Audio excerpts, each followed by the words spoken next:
Magandang udto mga ka-idol. Kahit na hindi tayo masyado marunong mag-Tagalog, pilitin natin magsalita kasi yun ang gusto nila. Ito, nagluto ako ng ulam. Yan. Ipakita ko sa iyo mga idol.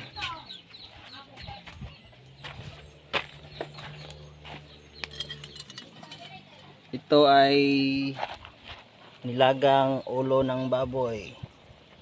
Yan, masarap yan. At lagyan natin ng ito. Ito. Para mas masarap.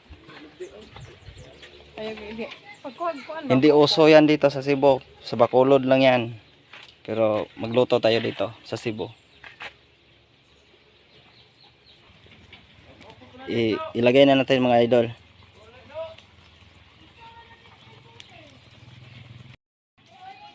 Magandang tanghali mga idol.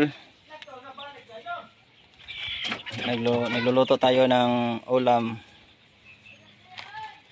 Yan. Ulam ng tanghali natin.